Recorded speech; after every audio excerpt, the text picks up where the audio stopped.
اسلام کے لیڈر بننے کے چکر میں. اچھی بات ہے میرے عزیزوں. دیکھو اب تیسری دلیل. پہلے دلیل ہم نے پیش کیا ابو بکر صدیق نہیں ہو سکتا. کیوں؟ کیونکہ اس نے خود اعتراف کیا ہے کہ شیطان اس پہ چاہ جاتا ہے. شیطان جب اس پہ چاہ جاتا ہے تو اس سے کوئی بھی حرکت صادر ہوتا ہے. ٹھیک ہے نا. نہایت یہ غیر اعتبار ایک شخص کو غیر معتبر بناتا ہے کہ جب شیطان اس کو اپنے قبضے میں لے لیتا ہے تو صحابہ کو جب وہ گالی دے سکتا ہے, اس کو مار سکتا ہے, تو اس سے جھوٹ کیوں نہیں صادر ہو سکتا. دوسری بات, اس نے خود اعتراف کیا کہ زبان کی وجہ سے وہ ہلاک ہو گیا. تیسری بات میرے عزیزوں یہ ہے کہ اس نے افتراء کیا ہے رسول اللہ صلی اللہ علیہ وآلہ وسلم پر. کون سی حدیث سے افتراء کیا ہے؟ میں بہت اختصار کے ساتھ ابھی بیان کروں گا کہ اس کے مخالفین کے کتب سے ثابت کروں گا, 3 دلائل کے ساتھ ثابت کروں گا کہ اس نے یہ حدیث انا معاشر الانبیاء لا نورث ما ترکنا صدقہ, یہ حدیث اس نے افتراء کیا. افتراء کس کو بولتے ہیں عزیزو؟ جھوٹ. جھوٹ اردو زبان میں کیا ہے, کیسے بولتے ہیں؟ جھوٹ جوڑنا.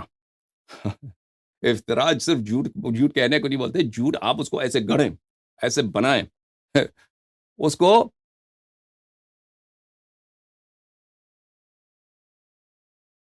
کو کیا بولتے ہیں؟ اس کو کہتے ہیں افتراء. اس نے افتراء کیا. دلیل کیا؟ پہلی دلیل یہ ہے میرے عزیزو, ملاحظہ فرمائی. پہلی دلیل توجہ دیجیے. یہ حدیث معروف ہے, مشہور ہے عزیزو, کہ ابو بکر نے کہا کہ ان معاشر الانبیاء لا نورث ما ترکنا صدقہ. ٹھیک ہے نا. یہ حدیث تو معروف ہے, مشہور ہے, ابو بکر نے نقل کیا اور کہا ہے کہ میں نے رسول پاک صلی اللہ علیہ وآلہ وسلم سے سنا ہے. یہ حدیث جھوٹی ہے. ابو بکر نے اس کو افتراء کیا. اس کے دلائل ہمارے پاس بہت زیادہ ہیں. ابھی فدق کے موضوع پہ میں گفتگو نہیں کر رہا. جب فدق کے موضوع پہ میں گفتگو کروں تو میں اس کے دلائل بہت زیادہ بیان کروں گا اس وقت انشاءاللہ تبارک و تعالی. لیکن ابھی اس مرحلے ہم تو ابھی صرف اتنا کہتے ہیں کہ ابو بکر صادق نہیں ہے. یہ جھوٹا شخص بہت ہی بری طرح کا جھوٹا شخص ہے, کیونکہ سب سے بڑا جھوٹا وہی ہوتا ہے جو رسول پاک صلی اللہ علیہ وسلم سے کوئی جھوٹی بات نسبت دے, افتراء کرے. تو یہ مفتری ہے, حدیث کا مفتری ہے. حدیث میں کاذب القول ہے. ٹھیک ہے نا. تو صرف اس بات کو ثابت کرنے ہم 3 غیر قابل انکار دلیل ان کے اپنی کتب سے ثابت کریں گے. لیکن جب فدق کے موضوع میں بات کریں گے تو اس وقت تو بہت دلائل بہت زیادہ دیں گے آپ کو انشاءاللہ. پہلی دلیل میرے عزیزو ملاحظہ فرمائیے. کتاب المستدرک علی الصحیحین, چاپ دار الفکر, حاکم نیشابوری کی معروف و مشہور کتاب, جزء 3,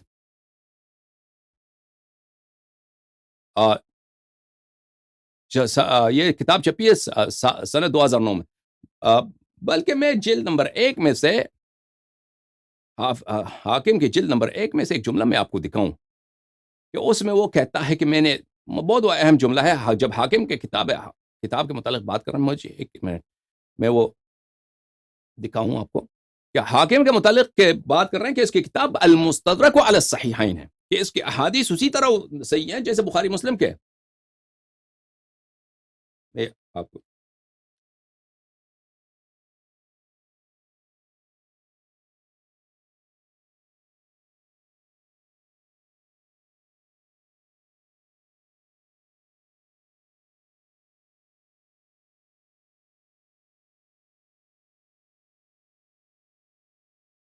معاف کیجیے گا, میں یہ ان کا مقدمہ جو ہے میں آپ کو نکال کے دکھاؤں. المستدرک,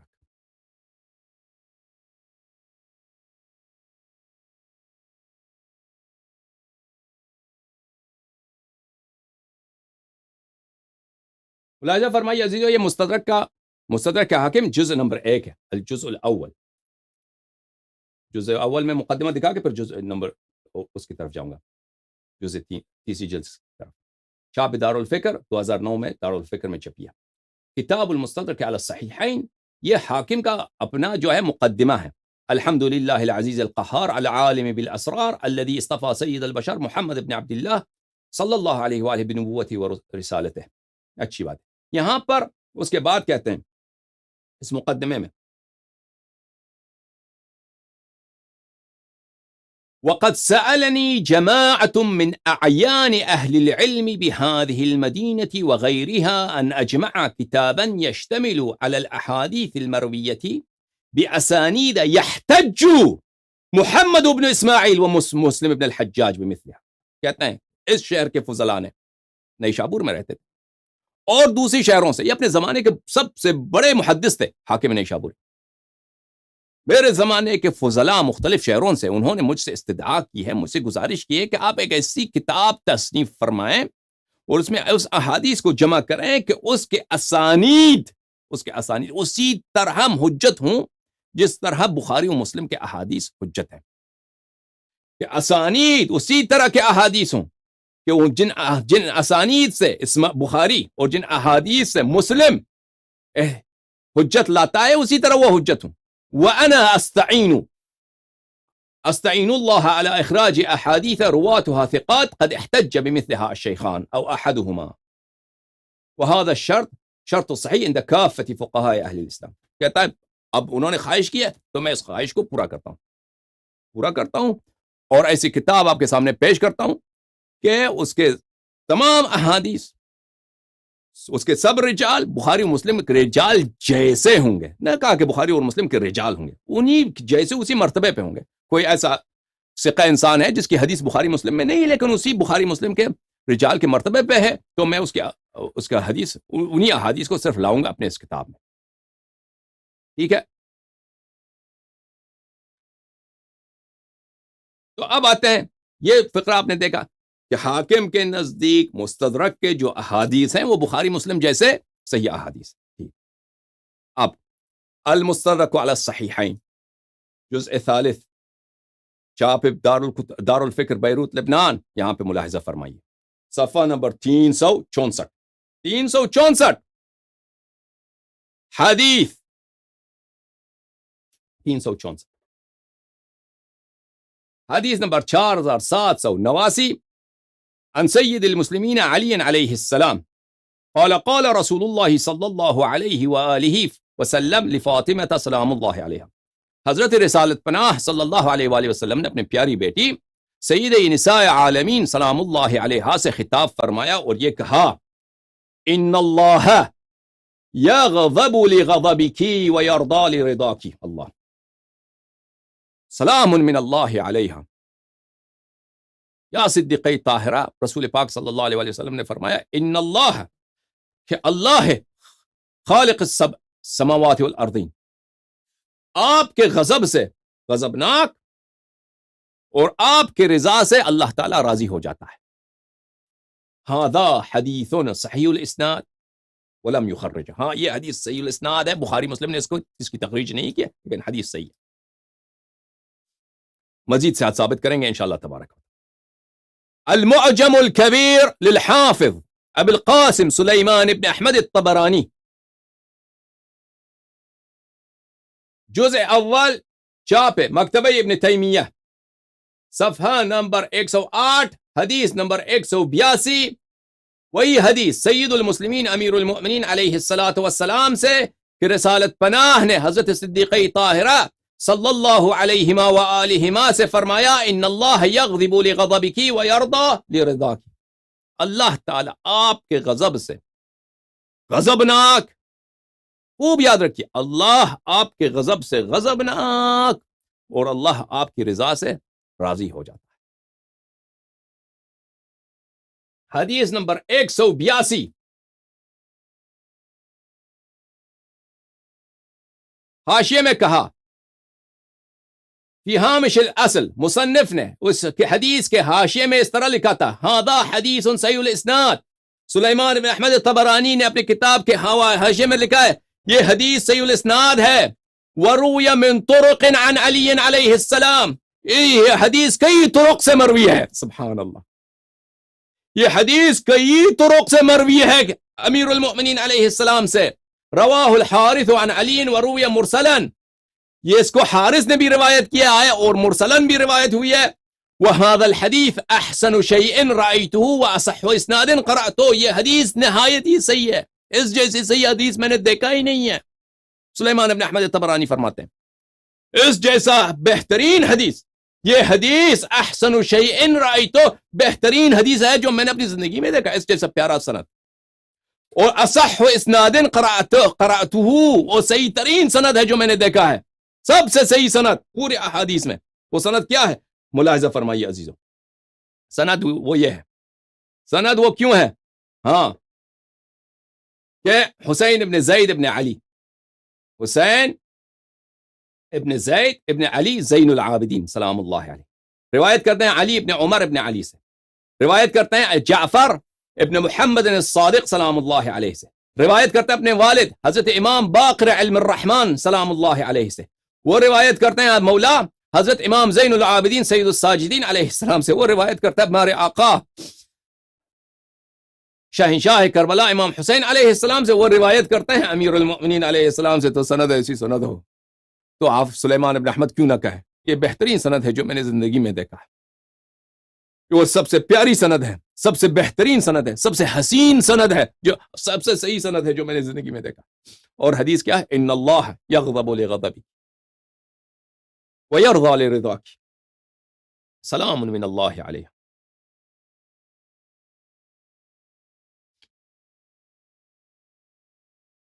مجمع الزوائد ومنبع الفوائد الجزء التاسع، چھاپ دار الفکر اس کتاب میں ملاحظہ فرمائیے عزیزو، وعن علی علیہ السلام ان اللہ یغضب لغضبک ویرضی لرضاک، رسول پاک صلی اللہ علیہ وسلم نے اپنی بیٹی سے فرمایا، رواہ الطبرانی و اسنادہ حسن، طبرانی نے روایت کی، اسناد اس کی حسن ہے، چلو مان لیتے حسن ہے، روایت طبرانی خود کہا کہ بہترین صحیح ہے، بہترین صحت کے ساتھ ہے، حسن بھی ہونا، حسن بھی حجت ہے، حسن بھی حدیث ہے صحیح کے اقسام میں سے، جیسے ہم نے پہلے بہت مرتبہ آپ کو بتایا۔ اچھا، اب اس کی اگر حسن بھی ہے نا تو اس کے جب شاہد لے کے آئیں گے، شاہد لے کے آئیں گے، شاہد لے کے آئیں گے، اور شاہد کی وجہ سے یہ حدیث حسن بھی حدیث صحیح بن جائے گا۔ ملاحظہ فرمائیے اس کی شاہد کیا ہے؟ صحیح بخاری، بلکہ سقیم بخاری، چھاپ دار احیاء تراث سنہ 2001 میں چھپی دار احیاء میں، ملاحظہ فرمائیے حدیث نمبر 6060، صفحہ نمبر 6060، حدیث نمبر 3714، مسور ابن مخرمہ نے روایت کی کہ رسول پاک صلی اللہ علیہ وسلم نے فرمایا، فاطمہ سلام من اللہ علیہا بضعۃ من، صدیقہ طاہرہ سلام اللہ علیہا میرے گوشے جگر ہیں، فمن اغضبها اغضبنی، پس جو شخص ان کو غضبناک بناتا ہے، جو شخص ان کو غضب دیتا ہے، غصہ دلاتا ہے، وہ مجھے غصہ دلاتا ہے۔ یہ تو بخاری کی حدیث ہے، ان کے نزدیک بالاجماع صحیح ہے۔ اچھا، جب یہ ثابت ہوا میرے عزیزوں، اور آپ کو پتہ بھی ہے کہ کسی بات پہ رسول پاک صلی اللہ علیہ وسلم غضبناک ہو تو اللہ بھی اس پہ غضبناک ہوتا ہے، اور اللہ کے غضب کا مقصد یہ نہیں ہے کہ اللہ، جیسے ہم انسان کو غضب آتا ہے، انسان کو جب غضب آتا ہے تو کیا ہوتا ہے؟ مثلا وہ اس کے حالات بدل جاتے ہیں، اس کے حالت بدل جاتی ہے، درست ہے، آپ کا غصہ آتا ہے، رنگ کا چہرہ بدل جاتا ہے، سرخ ہو جاتے ہیں، مثلا سانسیں گہری لیتے ہیں انسان۔ رسول پاک صلی اللہ علیہ وسلم کو بھی غصہ آتا تھا تو وہی مثلا چہرے پہ اس کے آثار نمودار ہوتے تھے، لیکن اللہ تعالیٰ کا غضب اس طرح نہیں ہے کہ اللہ تعالیٰ کی حالت ایک حالت سے دوسری حالت میں منتقل ہو جائے، اللہ تعالیٰ کسی حالت سے کسی حالت میں منتقل نہیں ہوتا۔ جب اللہ تعالیٰ کے غضب کا مطلب یہ ہے کہ عذاب، انسان اللہ کا انسان پہ غضبناک ہوتا ہے، انسان اللہ تعالیٰ کے شدید عذاب کا مستحق بنتا ہے، اس کا عذاب انسان کے لیے واجب ہو جاتا ہے، سمجھ میں، مگر یہ کہ بخشش ہو جائے، سمجھ میں آ جائے۔ آگے بات یہ احادیث میں موجود ہے، ہم من گڑت باتیں آپ کو نہیں سناتے۔ جب یہ بات آپ کو اب یہ مقدمہ تھا، مقدمہ آپ نے سن لیا، اب آتے ہیں کہ حدیث انا معاشر الانبیاء لا نورث ما ترکنا صدقہ۔ ابو بکر نے کہا کہ میں نے رسول پاک صلی اللہ علیہ وسلم سے سنا ہے کہ ہم جو انبیاء ہوتے ہیں، ہم کیا نہیں کرتے، ہم لا نورث، ہماری میراث نہیں ہوتی، ہمارا ارث کسی کو نہیں ملتا، ہماری میراث نہیں ہوتی، ہمارا ارث کسی کو نہیں ملتا، لا نورث، ہماری ارث نہیں ہوتی، ہم کسی کو، ہمارا میراث کسی کو نہیں ملتا، یا لا نورث، ہم کسی کو میراث نہیں چھوڑتے، ارث نہیں چھوڑتے، بات ہے کہ لا نورث یا لا نورث، ہماری میراث کسی کو نہیں ملتی، یا ہم میراث کسی کو نہیں چھوڑتے، کسی کو میراث نہیں دیتے۔ ما ترکنا صدقہ، جو چیز ہماری ہوتی ہے مرنے کے بعد وہ صدقہ بن جاتا ہے۔ اچھا، ہم نے کہا کہ یہ حدیث بہت زیادہ دلائل کے ساتھ ابو بکر نے یہ گڑا ہے، افتراء کیا ہے، رسول پاک صلی اللہ علیہ وسلم سے جھوٹی نسبت دی ہے۔ ہم نے کہا کہ اس بات کے دلائل ہمارے پاس بہت زیادہ ہیں، ایک دو تین نہیں ہیں، ابو بکر کی جھوٹ، اور سب مخالفین کے کتب سے، اور غیر قابل انکار لیکن ابھی ہم اس مقام پہ نہیں ہے کہ فدق کے موضوع پہ بات کریں. ہم یہ اختصار کے ساتھ 3 دلیل جو غیر ناقابل انکار ہو انہیں مخالفین کے کتب سے آپ کے سامنے پیش کریں گے. پہلی دلیل سقیم بخاری، چاپ دار احیاء التراث، چھپی ہے کتاب سنہ 2001 میں. یہ صفحہ نمبر 550، کتاب و فرد الخمس، حدیث 3092. عائشہ روایت کر، راوی کون ہے؟ عائشہ کہتی ہے ان فاطمہ علیہ السلام، صدیقہ طاہرہ سلام من اللہ علیہا، ابنتا رسول اللہ صلی اللہ علیہ وآلہ وسلم، جو رسول پاک صلی اللہ علیہ وآلہ وسلم کی پیاری بیٹی ہیں. سألت ابا بکر بعد وفات رسول اللہ صلی اللہ علیہ وآلہ ان یقسم لها میراثا. اب رسول پاک صلی اللہ علیہ وآلہ وسلم کے وفات کے بعد ابو بکر سے طلب کیا، مطالبہ کیا. سوال کرنا عربی زبان میں یعنی طلب کرنا، مطالبہ کرنا. مطالبہ کیا کہ میرے میراث کی قسمت مجھے دے دو، میراث کا جو حصہ بنتا ہے تقسیم کرتے ہیں، میراث کا حصہ مجھے دے دو. اور رسول پاک صلی اللہ علیہ وسلم کی کوئی اور اولاد اس وقت تھی ہی نہیں، دنیا سے چلے گئے، ایک ہی بیٹی ہے دنیا میں، کوئی نہیں. اور عورتیں ہیں، عورتوں کو تو 8 میں سے 1 ملتا ہے، 8 میں سے 1، اور 9 عورتیں ہیں. عورتوں کو 8 اور 9 ازواج ہیں، 9 ازواج کو 1 حصہ ملے گا 8 میں سے، یعنی 1/8 کو مزید 9 تقسیم میں کریں گے تو عائشہ، حفصہ وغیرہ کو 1 ملے گا. باقی سب کس کو ملے گا؟ صدیقہ زہرا سلام اللہ علیہ. اچھا، مجھے تقسیم کرو اور میرا حصہ جو ہے مجھے دے دو. میراث، وہ میراث کیا ہے؟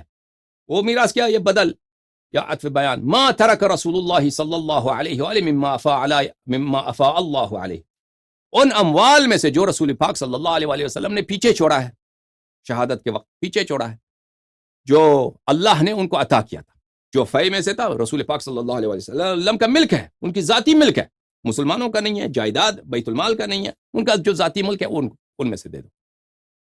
اچھا، مطالبہ کیا، ٹھیک ہے نا. ابو بکر کا جواب کیا؟ مطالبہ حق مطالبہ حق مطالبہ. کوئی بھی عام بھی مسلمان ہو، والد دنیا سے چلا جاتا ہے تو اولاد کو حق ہے کہ میراث ان کو ملنا چاہیے، تقسیم ہو جائے، جو جس اولاد کا جتنا حق بنتا ہے اس کو ملنا چاہیے. اگر اولاد ایک ہی ہے تو سب حق اسی کو ملے گا. البتہ خواتین کو یا والدہ ہے ان کو دینے کے بعد. رسول پاک صلی اللہ علیہ وسلم کے اس زمانے میں تو والدین بھی حیات میں نہیں تھے، صرف خواتین تھیں اور بیٹی تھی، اور کوئی نہیں تھا.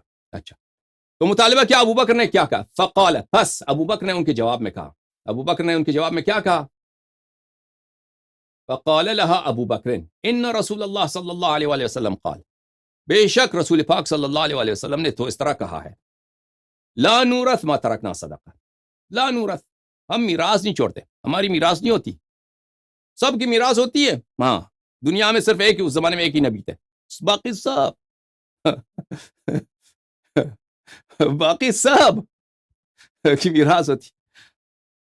یوصیکم اللہ فی اولادکم للذکر مثل حظ الانثیین. رسول پاک صلی اللہ علیہ وسلم بھول گئے؟ اللہ قرآن میں فرماتا ہے کہ اللہ تعالیٰ تمہاری اولادوں کو وہ بہت سفارش کرتا ہے کہ اولاد کا حق ضائع نہ کرو، اولاد کو حق دے دو. للذکر مثل حظ الانثیین، بیٹے کو 2 مقدار ملتا ہے، بیٹی کو 1 مقدار ملتا ہے، 1 سہم ملتا ہے. لا نورث، رسول پاک صلی اللہ علیہ وسلم نے فرمایا کہ ہماری میراث یہ ہوتی ہے، ہم جو کچھ پیچھے چھوڑتے ہیں، ما ترکنا صدقہ، ہم جو کچھ پیچھے چھوڑتے ہیں وہ صدقہ ہوتا ہے، غریبوں کو ملنا چاہیے. فغضبت، فا کس لیے ہوتا ہے عزیزو؟ ترتیب کے لیے ہوتا ہے اور تفریح کے لیے ہوتا ہے. یعنی پہلے ابو بکر نے یہ بات کہی ہے کہ آپ کے والد نے یہ کہا، اور اس بات کے جواب میں، اس بات کے نتیجے میں، اس بات کے عکس العمل میں، اس بات کے ری ایکشن میں، اس نتیجہ کیا تھا کہ غضبت، صدیقہ طاہرہ سلام اللہ علیہا کو غضب آیا، غصہ آیا، ان کو وہ غصہ آیا، غضب آیا. اور ہم ابھی پڑھ چکے ہیں صحیح احادیث میں کہ صدیقہ طاہرہ سلام اللہ علیہا کی غضب رسول پاک صلی اللہ علیہ وسلم کی غضب ہے. صدیقہ طاہرہ سلام اللہ علیہا کی غضب اللہ تعالیٰ کی غضب ہے. تو یہ پتہ چلا جو ہی ابو بکر نے یہ حدیث نقل کیا ہے، صدیقہ طاہرہ سلام اللہ علیہا کو غضب آیا ہے، رسول پاک صلی اللہ علیہ وسلم کو غضب آیا ہے. اللہ تعالیٰ کو غضب آیا، اللہ تعالیٰ کو غضب آیا، اور اللہ کو اور رسول کو صلی اللہ علیہ وآلہ وسلم کو شریعت کے کسی حکم پر غضب نہیں آتا، شریعت کے حکم پر غضب نہیں آتا۔ اللہ اور رسول صلی اللہ علیہ وآلہ وسلم کو اگر غصہ آتا، غضب آتا ہے، شریعت میں اگر کوئی بدعت، شرع مبین میں اگر کوئی غلط بات نسبت دی جائے، اس کو ڈالا جائے، اس کو داخل کیا جائے، اس بات سے غضب آتا ہے۔ سمجھ میں آ جائے ان بات آپ کو۔ اور اسی طرح صدیقہ طاہرہ سلام اللہ علیہا کے لیے وہ تو صدقہ جو ہے ان کے لیے حرام ہے، فقیروں، صدقہ کس کے مال ہے؟ غریبوں کا مال ہے، یا ایتام کا مال ہے، بیواؤں کا مال ہے، ان کے لیے وہ جائز نہیں لینا، جائز نہیں، ان کو اس لیے غصہ نہیں آتا۔ سید نساء عالمین، سید نساء اہل الجنہ، کہ اگر ان کو فقیر بیچاروں کا مال نہ دیا جائے تو ان کو غصہ آ جائے۔ یہ تو اہل دنیا ہوتے ہیں ایسے لوگ، یہ تو اہل دنیا والے لوگ ہوتے ہیں، ہم جیسے دنیا طلب لوگ ہوتے ہیں کہ اگر ان کو فقیر غریب کا ہمیں لالچ ہوتی ہے، ہم گناہ کاروں کو، کہ کسی بیوہ کا مال بھی مل جائے، کسی یتیم کا بھی، اس پہ قبضہ کر لیں، اگر نہ ملے تو غصہ آ جائے۔ شاید عام مسلمانوں کو اس پہ بھی غصہ نہ آئے، عام مسلمان کو بھی اس پہ غصہ نہیں آتا۔ مثلا ایک یتیم کا مال ہے، آپ نے سمجھا یہ آپ کا مال ہے، آپ نے سمجھا یہ آپ کا مال ہے، اس کو لینا نے چاہ، مولوی صاحب نے کہا کہ نہیں نہیں، آپ کو غلط فہمی ہو، یہ یتیم کا، تو آپ غضبناک ہوتے ہیں۔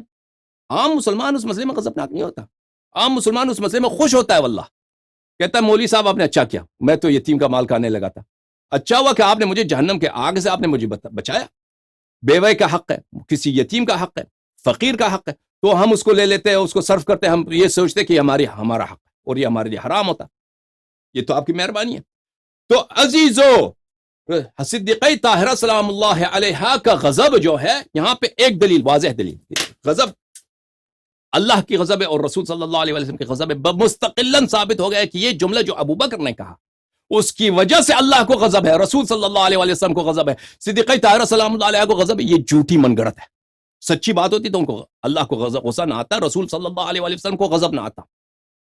یہ مستقل دلیل ہے۔ اس کے علاوہ صدیقہ طاہرہ سلام اللہ علیہ مستقلاً اس بات سے کہ ان کو غضب آیا ہے، اسی لیے کہ انہوں نے دیکھا کہ اتنی بڑی جھوٹ تم میرے والد سے نسبت دے رہے ہو، کیونکہ اگر حقیقتاً یہ صحیح جملہ ہوتا کہ یہ واقعاً ترک رسول صلی اللہ علیہ وسلم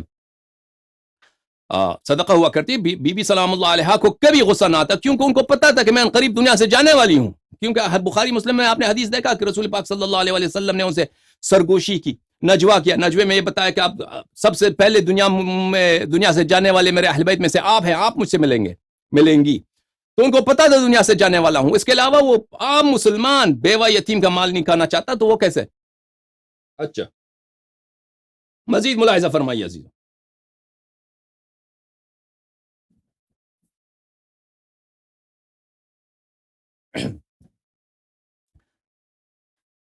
فهاجرت ابا بکر فلم تزل مهاجرته حتى توفی، پھر اس وجہ سے صدیقہ طاہرہ سلام اللہ علیہ نے ابو بکر سے حجر اختیار کیا۔ حجر بولتے ہیں کہ اس کو حجر بولتے ہیں کہ آپ کٹی ہو جائیں، کسی شخص سے اتنا غصہ ہو کہ ان سے دیگر بات کرنا گوارا نہ کریں، اتنا غصہ کہ پھر وہ اس سے غصہ ہو جائیں اور اس سے بات کرنا گوارا نہ کریں۔ فلم تزل مہاجرتہ، یہ مہاجرہ، یہ ہے مہاجرہ، صیغہ اسم فاعل ہے، یہ اسم فاعل مہاجرہ، اور لم تزل دوامدار، لم تزل یعنی دوامدار، وہ کٹی رہیں، ابو بکر سے دلگیر رہیں، غضبناک رہیں، جب تک کہ وہ دنیا سے وفات کر گئی۔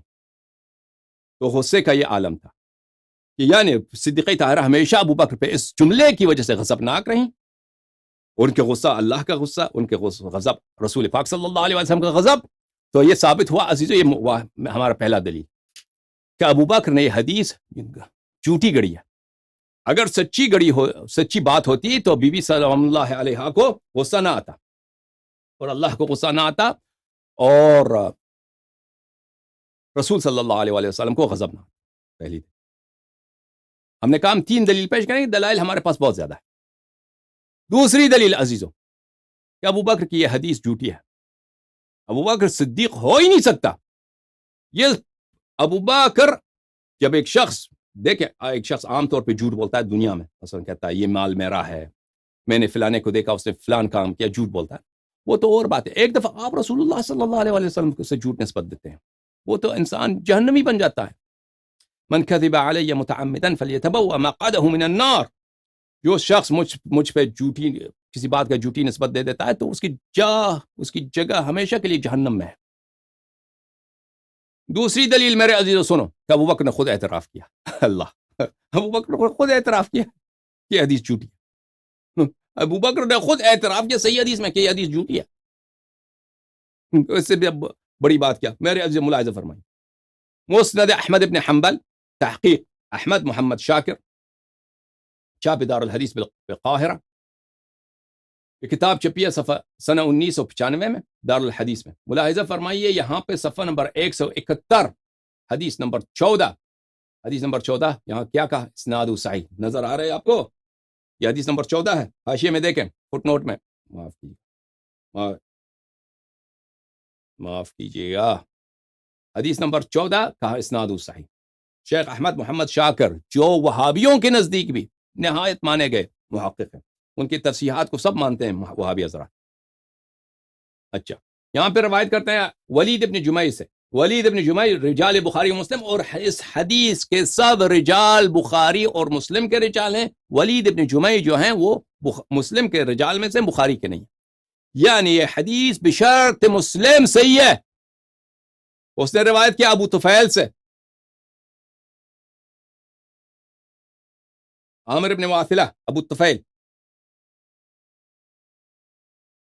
کہ ابو طفیل نے کہا کہ لما قبض رسول اللہ صلی اللہ علیہ وآلہ، جب رسول پاک صلی اللہ علیہ وآلہ وسلم اس دنیا سے رحلت کر گئے، شہید ہو گئے، ارسلت فاطمہ سلام اللہ علیہا الی ابی بکر، صدیقہ طاہرہ سلام اللہ علیہا نے پیغام بھیجا کس کو؟ ابو بکر کو، طاہر قادری کے نانے کو.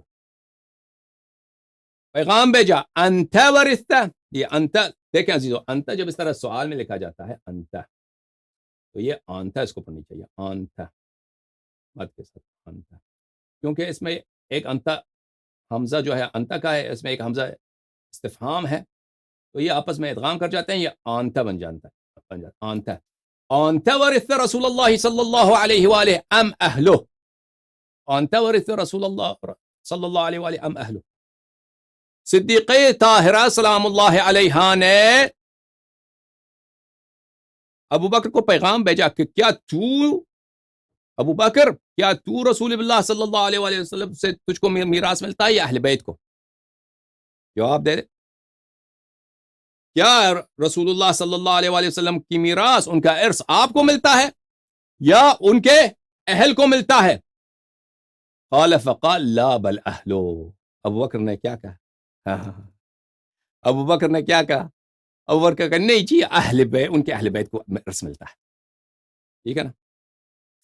جھوٹے کا حافظہ نہیں ہوتا، جھوٹے آدمی کا حافظہ نہیں ہوتا. او بھائی اس نے کہا تھا، طاہر قادری کے نانے نے کہا تھا کہ رسول پاک صلی اللہ علیہ وآلہ وسلم نے کہا تھا کہ کسی کو ارث نہیں ملتا. یہاں کہتا ہے کہ نہیں، اہل بیت کو ارث ملتا ہے، اہل بیت کو ارث ملتا ہے. تو پتہ کیا چلا عزیز؟ پتہ یہ چلا کہ یہ ابو بکر کا اعتراف ہے کہ وہ حدیث جھوٹی ہے. وَإِلَّا اگر رسول پاک صلی اللہ علیہ وآلہ وسلم سے کسی کو ارث نہیں ملتا، یہاں پہ پھر اس نے جھوٹی ہے نسبت دی ہے رسول پاک صلی اللہ علیہ وآلہ وسلم کہ اہل بیت کو ارث ملتا ہے، کہ ان کے اہل یہاں پہ جھوٹ کہہ رہا ہے یا وہاں پہ جھوٹ کہہ رہا تھا. بہرحال شخص جھوٹا ہے. یہاں پہ اس نے اعتراف کیا کہ حدیث انما معاشر الانبیاء لا نورث ما ترکنا صدقہ، وہ حدیث جھوٹی حدیث ہے. لا بل اہلو. قالت فأين سهم رسول الله صلی اللہ علیہ وآلہ وسلم. صدیقہ طاہرہ سلام اللہ علیہ نے فرمایا کہ پس کہاں ہے، پس کہاں ہے ہمارا سہم رسول پاک صلی اللہ علیہ وآلہ وسلم سے؟ ابو بکر نے کہا فقال ابو بکر انی سمعت رسول اللہ صلی اللہ علیہ وآلہ وسلم یقول، میں نے رسول پاک صلی اللہ علیہ وآلہ وسلم سے سنا ہے، ان اللہ عز وجل اذا اطعم نبیہ طعمتا، جب اللہ تعالی رسول پاک صلی اللہ علیہ وآلہ وسلم کو، جب اللہ تعالی رسول پاک صلی اللہ علیہ وآلہ وسلم کو کوئی طعمہ دیتا ہے، کوئی لقمہ دیتا ہے، کوئی مال دنیا دیتا ہے، ثم قبضہ، پھر رسول کا انتقال ہو جاتا ہے، جعلہ للذی یقوم من بعدہ، وہ مال کس کا بن جاتا ہے؟ وہ مال بن جاتا ہے، مال بن جاتا ہے کس کا؟ بن جاتا ہے اس شخص کا جو یقوم بعدہ، جو اس کے بعد رسول پاک صلی اللہ علیہ وسلم کے مقام پہ بیٹھتا ہے. یعنی اس کا کہنا یہ تھا کہ جو مال شخصی رسول پاک صلی اللہ علیہ وسلم کا تھا وہ میرا ہو گیا.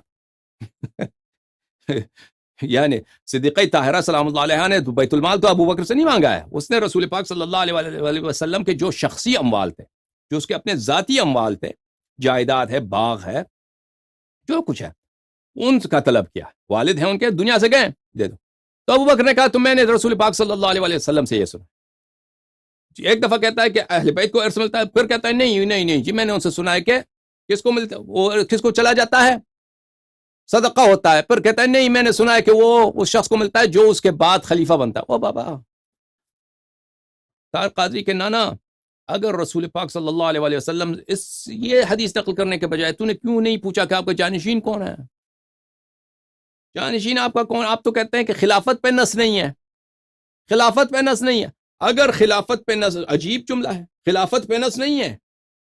جو ابھی طاہر قادری کا جملے آئیں گے بعد میں، خود کہتا ہے کہ سب سے بڑا اختلافی جو مسئلہ ہے عالم اسلام میں، بلکہ تاریخ بشر میں، وہ خود کہتا ہے انسانیت کی تاریخ میں یہ خلافت کا مسئلہ ہے.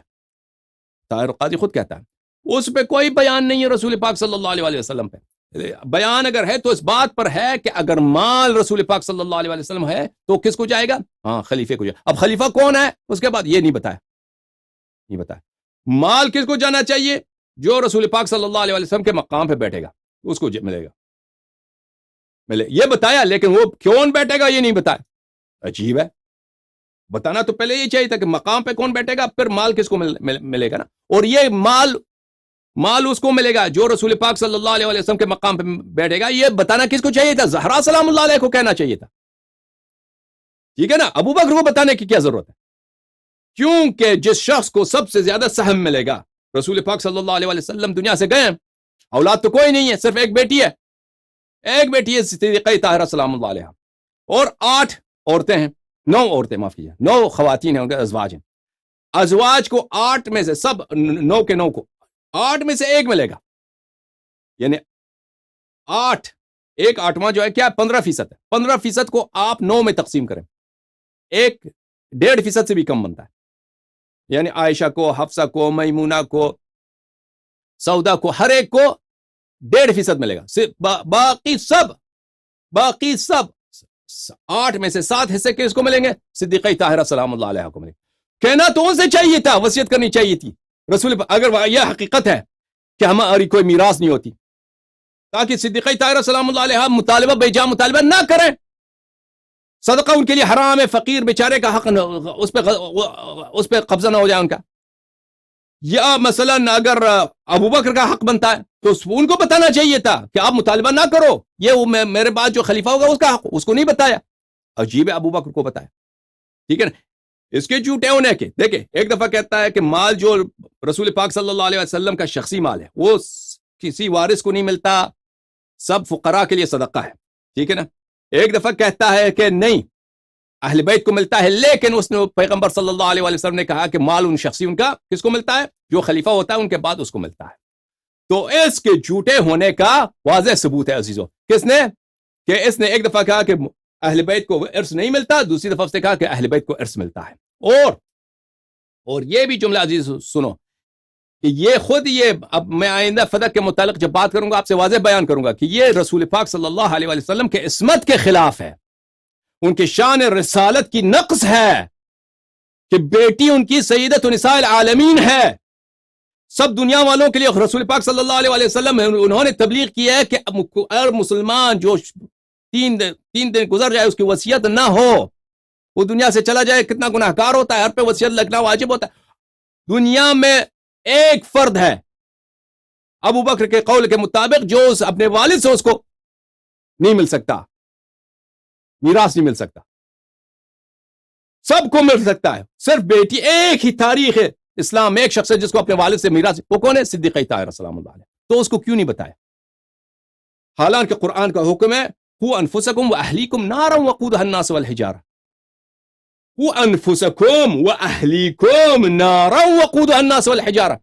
اپنے آپ کو بھی جہنم سے بچاؤ، اپنے اہل بیت اہل خانہ کو بھی آتش جہنم سے بچاؤ. تو رسول پاک صلی اللہ علیہ وسلم نے کیوں اپنی بیٹی کو نہیں بتایا؟ ابو بکر کو بتایا. ابو بکر کو کیا میراث ملنے والا تھا؟ ابو بکر کو کیا میراث ملنے والا ہے؟ اب وقت وارث ہی نہیں ہے. میراث ملنے کا حکم کن کو بتانا چاہیے تھا؟ صدیقہ طاہرہ سلام اللہ علیہ کو. یہی ان کو بتایا نہیں ہے. صرف ابو بکر یہ خود کس کا نسبت کا نقص ہے. اور صدیقہ طاہرہ سلام اللہ علیہ وفات تک شہادت تک ابو بکر سے ناراض، ان پہ غضب نہ. ٹھیک ہے نا. فرأيت ابو بکر نے پھر کہا ان ارده على المسلمين، تو میں نے یہ سوچا ہے کہ میں مسلمانوں میں جو رسول پاک صلی اللہ علیہ وسلم کا جو مال ہے، شخصی مال ہے، میری رائے یہ ہے کہ میں مسلمانوں میں کیا کرتا ہوں، یہ مسلمانوں کو واپس کر دیتا ہوں، مسلمانوں کو دے دیتا ہوں. فقالت صدیقہ طاہرہ سلام اللہ علیہ نے فرمایا فانت وما سمعت من رسول اللہ صلی اللہ علیہ وسلم اعلم. اچھا آپ کو غلط فہمی نہ ہو، یہ جملہ اس جملے میں رضا ہے بی بی سلام اللہ علیہ کہ راضی ہو گئے ابو بکر کے بات سے. نہیں، فرمایا کیا فانت پس تو خود بہتر جانتا ہے کہ تو نے رسول پاک صلی اللہ علیہ وسلم سے کیا سنا ہے. دیکھیں عزیزو، یہ شک کے مقام پر، کیونکہ ایک ایسی شخص ہیں جن کو ابو بکر پہ غصہ ہے، غضب، تو خود بہتر جانتا ہے پورا. تو خود بہتر، تو نے کیا سنا ہے ان سے، اور ابھی تو ہمیں کیا سنا رہا ہے. تو خود بہتر جانتا ہے کہ تو نے رسول پاک صلی اللہ علیہ وسلم سے کیا سنا ہے. ابھی میں مزید محققین فرقہ عمریہ کے اقوال دکھاؤں گا کہ یہ جملہ صدیقہ طاہرہ سلام اللہ علیہ کی دلالت نہیں کرتا اس بات پہ کہ وہ راضی ہو گئی ابو بکر سے. نہیں، راضی نہیں ہوگی. اور یہ بھی دکھاؤں گا فرقہ عمریہ کے بزرگ ترین محققین میں سے کہ یہ جو ابو بکر نے کہا کہ اہل بیت رسول پاک صلی اللہ علیہ وسلم سے ارث لیتے ہیں، اہل بیت کو ارث ملتا ہے، یہ اس بات کی منافی ہے، اس بات کے متضاد ہے جو اس نے دوسرے جو مقام پہ رسول پاک صلی اللہ علیہ وسلم سے نسبت دیا کہ انما معاشر الانبیاء لا نورث. احمد نے پھر اس کو روایت کیا. ملاحظہ فرمائیے احمد کی مسند احمد کی جو دوسری چاپ ہے میرے عزیزوں، دوسری پہ ہم نے جو ابھی دیکھا ہے دارالحدیث احمد شاکر کی تحقیق. یہ مسند چاپ رسالہ ہے شعیب الارناؤت، مولوی شعیب الارناؤت اور عادل مرشد، یہ وہابی کٹر وہابی ہیں، انہوں نے اس کتاب کی تحقیق کی ہے. اچھا، جزء اول یہاں پہ حدیث نمبر 14 وہی حدیث ہے بھئی، انت ورثت ام اہلو قال لا بل اہلو قال اسنادہ حسن. شعیب الارناؤت اس کو پتہ ہے کہ اس حدیث میں بہت گڑبڑ ہے، عمر کے لیے، ابو بکر کے لیے بہت مصیبت ہے، تو اس نے، اور اس کے رجال سب بخاری مسلم کے رجال ہیں، تو اس نے کیا کیا، اس کو حدیث کو صحیح اس نے نہیں کہا. کیوں؟ کیا کہا رجالہ ثقات رجال الشیخین غیر الولید بن جمعی وهو الولید بن عبداللہ بن جمعی من رجال مسلم. سب اس کے رجال بخاری مسلم کے رجال ہیں، صرف ولید ابن جمعی جو ہے وہ کس کا ہے؟ صرف مسلم کا رجال ہے، اس لیے یہ حدیث حسن ہے. حرامی آدمی. اور سب رجال بخاری مسلم، ایک آدمی اس میں صرف رجال مسلم ہے، رجال بخاری نہیں ہے، تو اس سے حدیث حسن کیسے بن گیا؟ یہ تو حدیث صحیح ہے بشرط مسلم، حدیث صحیح ہے بشرط مسلم، تم نے اس کو حدیث حسن کیسے بنا دیا؟ اگر مان بھی لے کہ یہ حدیث حسن ہے پھر بھی حجت ہے، لیکن یہ حدیث، یہ جھوٹ ہے، یہ تہمت ہے. یہ حدیث صحیح ہے اور بشرط بہترین صحیح ہے، بشرط مسلم صحیح ہے. ولید ابن جمعہ رجال مسلم میں سے ہے، رجال مسلم سب ان کے نزدیک، رجال مسلم سب ان کے نزدیک کیا ہیں؟ ان کے متعلق کوئی جرح مسموع نہیں ہے. معاف کیجیے میں پانی پی. سلام اللہ علی الحسین لعنت اللہ علی یزید اللہم صل علی محمد وآل محمد وعجل فرجہ. ملاحظہ فرمائیے قواعد التحدیث من فنون مصطلح الحدیث، تألیف محمد جمال القاسمی،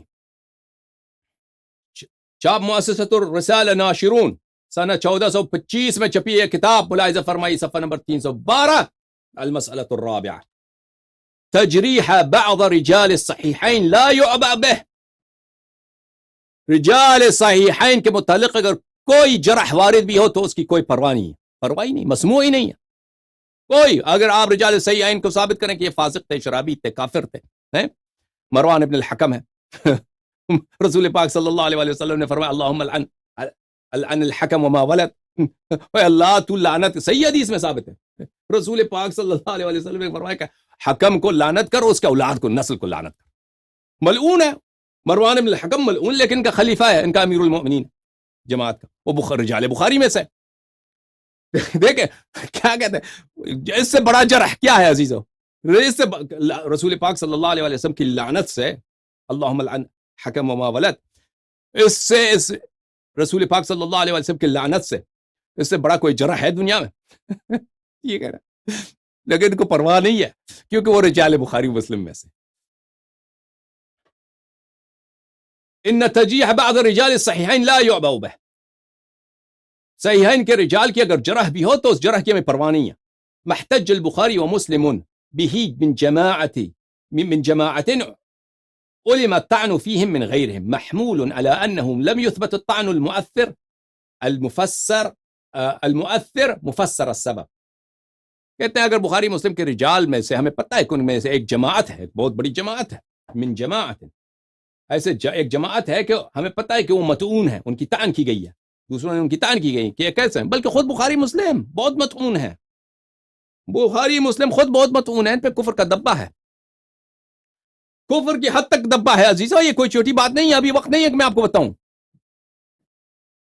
کہتے ہیں ہم اس بات کو کہتے ہیں کہ ہمیں اس کا پرواہ نہیں ہے، بخاری مسلم کے رجال کو اگر کوئی ان کی جرح بھی ہو اس کی پرواہ نہیں، کیوں کہ ہم کہیں گے کہ یہ بھئی ایسی جرح ہے جو غیر مؤثر ہے اور مفسر السبب نہیں۔ تو ولید ابن جمعہ جو ہیں وہ ان کے نزدیک ان کی جرح غیر رجال مسلم میں سے، بس حدیث صحیح ہے بشرط مسلم، اچھی بات ہے۔ اب نے کہا کہ جماعت عمریہ کے محققین کے کلام آپ کو سنائیں گے کہ اس روایت میں جو جملہ ہے ابو بکر کا اِنَّا مَعَاشِرَ الْأَنْبِيَاءَ لَا نُورَثُ، اور یہاں پہ کہا کہ بل وَأَهْلُهُ، کہ اہل بیت علیہ السلام کو میراث ملتا ہے رسول پاک صلی اللہ علیہ وسلم سے، ان دو جملوں میں تناقض ہے، اور یہ کہ صدیقہ طاہرہ سلام اللہ علیہا ابو بکر سے راضی نہیں ہوئی۔ ملاحظہ فرمائیں فتح الباری بشرح صحیح البخاری، تالیف الحافظ ابن حجر العسقلانی، جزء نمبر 6، چھاپ دار المعرفہ بیروت، صفحہ نمبر 203 دے گا آپ نے، بلکہ 202، معاف کیجیے، صفحہ نمبر 202، ملاحظہ۔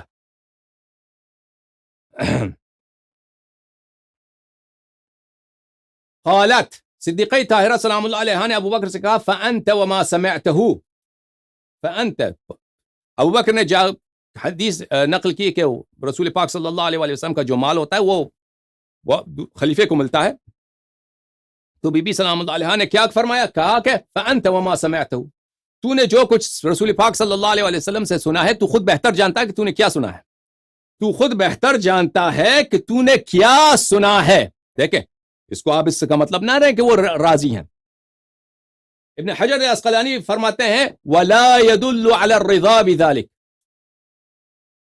اس کا مطلب یہ نہ لو کہ صدیقہ طاہرہ سلام اللہ علیہا راضی ہو گئیں، پہلے کیا فَلَا يُعَارِضُ مَا فِي الصَّحِيحِ مِن صحیح الحجران، بخاری میں صحیح حدیث موجود ہے عائشہ کے صدیقہ طاہرہ سلام اللہ علیہا غضبناک ہو گئیں اور کٹی رہیں، ابو بکر سے پہ غضبناک رہیں وفات شہادت تک، لذا ان دو جملوں میں کوئی تنافی نہیں ہے کہ فرمایا کہ تو خود بہتر جانتا ہے، بی بی سلام اللہ علیہا نے فرمایا ابو بکر تو خود بہتر جانتا ہے کہ تو نے کیا سنا ہے میرے والد سے، تو خود بہتر جانتا ہے کہ تو نے کیا سنا ہے، اس کا مطلب یہ نہیں ہے کہ وہ راضی ہو گئیں، یہ اسی جملے کا امتداد ہے، اسی جملے کی ایک کڑی ہے کہ غضب کی حالت میں، حجران کی حالت میں، کہ ابو بکر پہ غصہ ہے ان کو کہ یعنی تو خود جانتا ہے کہ تو نے کیا سنا، یعنی تو نے یہ نہیں سنا، تو جھوٹ کہہ رہا ہے، تو جھوٹا آدمی ہے، تو بوڑھا، تو جھوٹا، تو نے یہ میرے والد سے نہیں سنا ہے کہ ہمیں میراث نہیں ملتا، سمجھ میں آ رہی نا؟ وَلَا يَدُلُّ عَلَى الرِّضَا بِذَلِكَ، ان دو روایتوں میں کوئی تعارض نہیں ہے، اور اس جملے کا مطلب ابو بکر کے قول پہ رضا اس کا مطلب نہیں ہے، ثم مع ذلك ففيه لفظة منكرة وهي قول ابو بکر بل اهله فانه معارض للحديث الصحيح النبي لا يورث، کہتا ہے اس حدیث میں ایک لفظ عجیب لفظ ہے، لفظ منکرہ، لفظ منکرہ، یہ جو منکر اس کو بولتے ہیں وہ لفظ جو دوسری روایت سے متعارض ہو، جو دوسری روایت ایک منفرد بات ایک ایسی روایت میں آ جائے جو دوسری روایت کے ساتھ اس کی ٹکر ہو، کہتے ہیں اس حدیث میں ایک ایسی لفظ ہے جو معارض ہے، جو دوسری حدیث سے اس کی توافق نہیں ہے، دوسری حدیث میں کیا تھا، حدیث صحیح میں ابو بکر نے کہا نبی لا یورث، نبی لا یورث، ابو بکر نے کہا کہ نبی کی ارث نہیں ہوتی، یہاں پہ کہہ رہا ہے کہ نہیں بل اہلو، بلکہ اس کے اہل بیت کو ارث ملتا ہے، ان دونوں میں صریح طرح تعارض ہے، تعارض، اور آپ کو پتہ ہے کہ دونوں حدیث صحیح ہیں، دونوں حدیث صحیح ہیں۔ ایک حدیث میں ابو بکر کہہ رہا ہے کہ رسول پاک صلی اللہ علیہ وسلم نے فرمایا ان معاش الانبیاء لا نورث ما ترکنا صدقہ۔ دوسرے حدیث میں ابو بکر اقرار کر رہا ہے کہ اہل بیت کو ارث ملتا ہے۔ نتیجہ کیا ہوا عزیز؟ نتیجہ یہی ہوا کہ ابو بکر نے اعتراف کیا ہے، کہ ابو بکر نے دوسری جگہ پہ اعتراف کیا ہے کہ ان معاش الانبیاء لا نورث ما ترکنا صدقہ۔ یہ جھوٹی حدیث ہے، اس کا اپنا اعتراف ہے۔ سمجھ میں آئی بات آپ کو؟ اسی طرح اس روایت کو نقل کیا ہے ضیاء مقدسی نے احادیث مختارہ میں۔ احادیث مختارہ ضیاء مقدسی کی وہ کتاب ہے جو اس نے بخاری، مسلم، مستدرک صحیحین، صحیح ابن خزیمہ کے طور پہ رکھا ہے۔ کیا مطلب؟ کہ اس نے ذمہ داری لیا ہے، جیسے بخاری مسلم نے ذمہ لیا ہے کہ میں اس کتاب میں جتنے احادیث جمع کروں گا وہ سب صحیح ہوں گی۔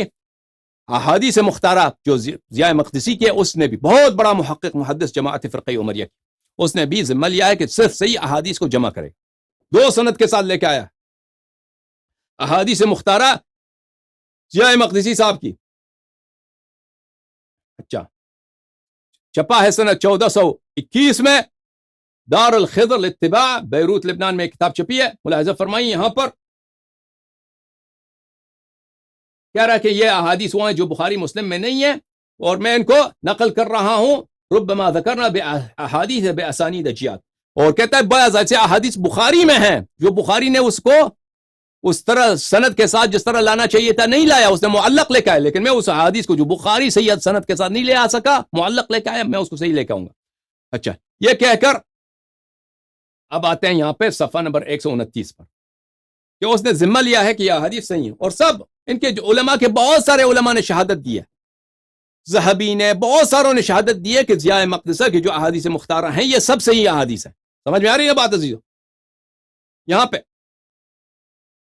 صفحہ نمبر کون سا ہے بھائی؟ صفحہ نمبر 129، حدیث نمبر 42، عامر ابن واثلہ سے، ابو الطفیل سے، وہی کہ صدیقہ طاہرہ سلام اللہ علیہ نے ابو بکر کو پیغام بھیجا، انت ورثت رسول اللہ صلی اللہ علیہ وآلہ ام اہلو؟ قال فقال لا بل اہلو۔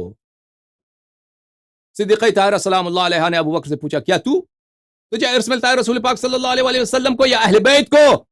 ابو بکر نے جواب دیا کہ نہیں، اہل بیت علیہ السلام کو ارث ملتا ہے۔ اعتراف کیا اس نے کہ اس کی حدیث جھوٹی۔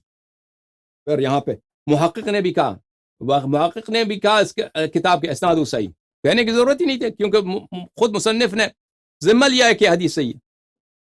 اس کے علاوہ حدیث نمبر 43، پھر وہی حدیث، انت ورثت رسول اللہ صلی اللہ علیہ وآلہ ام اہلہ؟ قال لا بل اہلہ، وہی ابو طفیل عامر بن واثلہ سے روایت، یہاں پہ بھی کہا کہ اسناد صحیح۔ ٹھیک ہے نا، 2 سندوں کے ساتھ صحت ثابت۔ عزیزو، ہم نے کہا کہ ابو بکر نہ صرف صادق نہیں ہے، ابو بکر بلکہ کذاب ہے، بلکہ اس کا کذب بہت بری کذب ہے، یعنی رسول پاک صلی اللہ علیہ وآلہ وسلم سے جھوٹی نسبت دینا۔ ابو بکر صدیق نہیں ہے، بلکہ صادق نہیں ہے، بلکہ اس کے اپنے اعتراف ہم نے دکھایا آپ کو کہ اس نے اعتراف کیا کہ بھئی شیطان اس پہ حاوی ہو جاتا ہے، اس نے اعتراف کیا کہ زبان کی وجہ سے وہ ہلاک ہو گیا ہے، اور تیسری مقام کہ اس نے حدیث گڑی ہے رسول پاک صلی اللہ علیہ وآلہ وسلم سے نسبت۔ ہم نے کہا کہ رسول پاک صلی اللہ علیہ وآلہ وسلم سے جو حدیث اس نے نسبت دی ہے، ہم نے اس کے کذب ہونے کے 3 دلائل پیش کریں گے۔ ایک دلیل پیش کیا اللہ کی غضب کی اور رسول صلی اللہ علیہ وآلہ وسلم کی غضب کی دلیل۔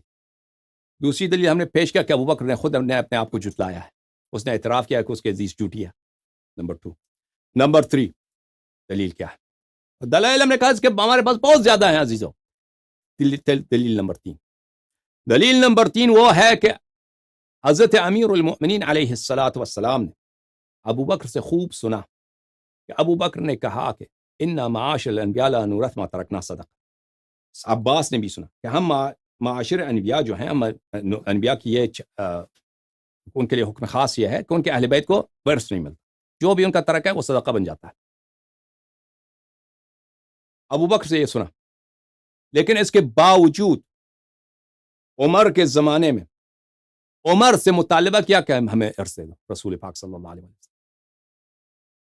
ٹھیک ہے، اگر یہ حدیث صحیح ہوتی، جماعت عمریہ کے نزدیک سید المسلمین یعصوب الدین امیر المؤمنین علیہ السلام ایسے شخص نہیں ہے جو مال دنیا کھانے کی لالچ ہو، فقراء غربا یتام کی مال کھانے کی ہے؟ تمہارا دین یہی ہے بھائی؟ بتاؤ عمریوں، مجھے بتاؤ تمہارا عقیدہ کیا ہے سید المسلمین امیر المؤمنین علیہ السلام کے متعلق؟ تم تو عام صحابی کے متعلق کہتے ہو. جو عام صحابی ہوتا ہے پوری زندگی اس نے شراب پی، بھائی زنا کیا، جو بھی کیا، اس نے آخر میں آ کے مسلمان ہوا ہے. رسول پاک صلی اللہ علیہ وسلم کو اس نے دیکھا، کہتے ہیں یہ صحابی ہے، جنتی ہے، اس کے متعلق آپ ایک جملہ بھی نہیں کہہ سکتے، یہ کبھی غلط کام سے صادر ہی نہیں ہو سکتا. تم بتاؤ ایک عام صحابی کے متعلق تمہارا یہ عقیدہ ہے امیر المؤمنین علیہ الصلوۃ والسلام، تم کہتے ہیں چوتھا خلیفہ ہے، مبشر بالجنہ ہے، رسول انت منی بمنزلت ہارون من موسیٰ. کیا حضرت ہارون علیہ السلام قوم موسیٰ میں ان کو یہی لالچ تھی؟ ہاں، یہ ایتام کی مال کھانے کی؟ تمہارا کیا عقیدہ ہے؟ کیا حضرت ہارون علیہ السلام کو بنی اسرائیل میں یہی لالچ تھی کہ فقیروں کا مال وہ کسی ہیلے سے، کسی مکر سے، کسی چال سے اس پہ قبضہ کر لیں؟ مجھے بتاؤ، اگر یہ تمہارا عقیدہ ہے کہ حضرت ہارون علیہ السلام کا یہ شان نہیں ہے کہ وہ کسی فقیر یتیم کا مال کھائیں، تو پھر امیر المؤمنین علیہ السلام کا بھی یہی شان ہے کہ وہ کبھی سوچ بھی نہیں سکتے کسی فقیر یتیم غریب کا مال وہ لے لیں. ٹھیک ہے نا؟ بس امیر المؤمنین علیہ السلام کو کبھی کسی فقیر کا مال لینے کی، کسی یتیم کی مال لینے کی، عام مسلمان کے مال پہ ناجائز قبضہ کرنے کی وہ سوچ ہی نہیں سکتے. ٹھیک ہے نا؟ تو پھر اگر رسول پاک صلی اللہ علیہ وسلم کا یہ فرمان ہے، اللہ کی یہ شریعت ہے کہ اہل بیت نبی صلی اللہ علیہ وسلم کو نبی صلی اللہ علیہ وسلم سے ارث نہیں ملتا، تو پھر کیوں امیر المؤمنین علیہ السلام عمر کے زمانے میں عمر سے مطالبہ فرمایا کہ ارث دے دو، زہرا سلام اللہ علیہا کا ارث دے دو؟ کیوں عمر سے مطالبہ کیا؟ بتاؤ مجھے، جواب دے دو. حدیث تو اگر ابو بکر کو سچا سمجھتے ہیں وہ کہ ابو بکر نے یہ روایت کی ہے اِنَّا لَا نُورَثُ مَا تَرَكْنَا صَدَقَةً، انبیاء کی ارث نہیں ہوتی، انبیاء کا جو بچتا ہے وہ صدقہ ہوتا ہے، تو کیوں امیر المؤمنین علیہ السلام نے ابو بکر سے عمر سے مطالبہ کیا ارث زہرا سلام اللہ علیہ؟ عباس نے کیوں مطالبہ کیا کہ میرے بھتیجا کا ارث مجھے دے دو؟ جواب دے دو اس کو. اس کے علاوہ کوئی وجہ ہی نہیں ہے کہ وہ عباس ابن عبد المطلب رضی اللہ عنہ وہ امیر المؤمنین سلام اللہ علیہ ابو بکر کو جھوٹے سمجھتے تھے، وہ اپنا حق سمجھتے تھے. یہ کوئی حکم ہی نہیں ہے کہ اہل بیت کو ارث نہ ملے. اہل بیت کو ارث ملے گا نبی صلی اللہ علیہ وسلم سے، اور ابو بکر نے جھوٹی حدیث نقل کیا. اور عمر سے جو مطالبہ فرمایا ہے وہ بخاری میں بھی موجود ہے، مسلم میں بھی موجود ہے. ملاحظہ فرمائی صحیح میں بخاری، چاپ ادار احیاء التراث العربی.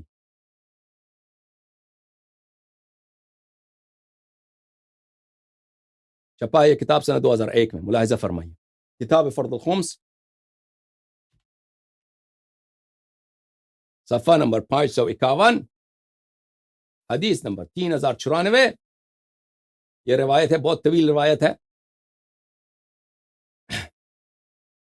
مالک ابن اوس سے روایت ہے کہ ہم عمر کے پاس بیٹھے تھے، کوئی آیا، اس نے کہا کہ حل لک فی علی و عباس؟ قال نعم. اس نے کہا کہ امیر المؤمنین علیہ السلام اور عباس ابن عبد المطلب رضی اللہ عنہ آپ سے ملنے آئے ہیں، اجازت ہے؟ اس نے کہا کہ آنے دو. جب وہ آئے تو وہاں پہ بات ہوئی، تو اب عمر نے یہ کہا جئتنی یا عباس تسألنی نصیبک من ابن اخیک وجاءنی هذا یرید علیا یرید نصیب امرأته من ابیہا. اے عباس، تم یہاں اس لیے آئے ہو، مجھے پتہ کس لیے آئے ہو. تم اس لیے آئے ہو کہ مجھ سے مطالبہ کرنے آئے ہو کہ تیرا جو ارث بنتا ہے تیرے بھتیجے سے وہ تجھے دے دوں. وجاءنی هذا، اور یہ شخص آیا ہے، یرید علیا علیہ السلام. اس کا اشارہ تھا کس کی طرف؟ سید المسلمین علیہ السلام کی طرف، کہ یہ امیر المؤمنین علیہ السلام بھی تشریف لائیں. یرید نصیب امرأته من ابیہا، اور یہ اپنی ان کی جو شہیدہ خاتون ہیں، ان کی جو متوفا بیگم ہے سید نساء عالمین سلام اللہ علیہ، ان کی نصیب، ان کا سہم جو ان کے والد سے بنتا ہے، مطالبے کے لیے آئے. ٹھیک ہے نا عزیزو، بات سمجھ میں آئی؟ تو یہ اگر ابو بکر کو سچا سمجھتے تھے تو مطالبہ کیوں کرنے آئے؟ اب مجھے بتاؤ مطالبہ کیوں کرنے آئے؟ اسی لیے وہ ابو بکر کو جھوٹا سمجھتے تھے. روایت مسلم میں بھی موجود ہے. ملاحظہ فرمائے سقیم مسلم، چھاپ دار الفکر، بیروت لبنان میں، یہ 1424 میں کتاب چھپی ہے. یہاں پہ باب حکم الفی، صفحہ نمبر 885 میں باب حکم الفی، حدیث نمبر 1757 یا بہت طویل حدیث ہے، اس میں آگے وہی ہے کہ ابو بکر نے کہا کہ فجئت ما تطلب میراثك من ابن اخيك ويطلب هذا ميراثه من ميراث امرأتي من ابيها فقال ابو بکر قال رسول الله صلی اللہ علیہ وآلہ ما نورث ما ترکنا صدقہ فرأيتماه كاذبا عاثما غادرا خائنا. کہتے ہیں کہ تم یہاں آئے ہو کہ تم مطالبہ کرو کس بات کی؟ اس بات کی تم عباس اپنے بھتیجے سے میراث طلب کرنے آئے ہو، اور یہ علی علیہ السلام آئے ہیں، یہ اپنے ان کی جو زوجہ ہیں، اپنے زوجہ کی میراث جو ان کے والد سے ان کو ملتا ہے، یعنی رسول اللہ صلی اللہ علیہ وسلم سے، ان کا مطالبہ کرنے آئے ہیں. تو ابو بکر نے آپ سے کہا تھا کہ رسول پاک صلی اللہ علیہ وسلم نے فرمایا ما نورث ما ترکنا صدقہ، ہماری ارث نہیں ہوتی اور ہم جو کچھ پیچھے جائیں صدقہ ہوتا ہے. فرأیتما، اور تم دونوں کا عقیدہ یہ تھا کہ ابو بکر کاذب ہے. فرأیتما، ابو بکر نے یہ حدیث نقل کی تو تمہارا عقیدہ یہ کہ ابو بکر جھوٹا ہے، اور اسی لیے تو تم آئے ہو. ابو بکر کو جھوٹا سمجھ کر، کاذب سمجھ کر تم آئے ہو کہ ابو بکر نے جھوٹی حدیث افترا کیا ہے، اسی لیے تو تم آئے ہو کہ سب ہمیں ارث دے دو. وَإِلَّا، اگر وہ سچی حدیث ہوتی تو تم نہیں آتے نا. تم ابو بکر کو جھوٹے سمجھتے ہو، نہ صرف جھوٹے سمجھتے ہو، اس کو آثم، اس کو گناہگار، غادر کس کو بولتے ہیں؟ غدار کو. خائن وہ شخص جو امانت میں خیانت کر جاتا ہے، وہ چور. ابو بکر کو تم ایک جھوٹے چور سمجھتے تھے، ٹھیک ہے نا. تو عزیزو، ہم نے کہا ہمارے پاس بے شمار دلائل ہیں، ہم نے 3 دلیل آپ کی خدمت میں پیش کی. 3 دلیل اس بات پر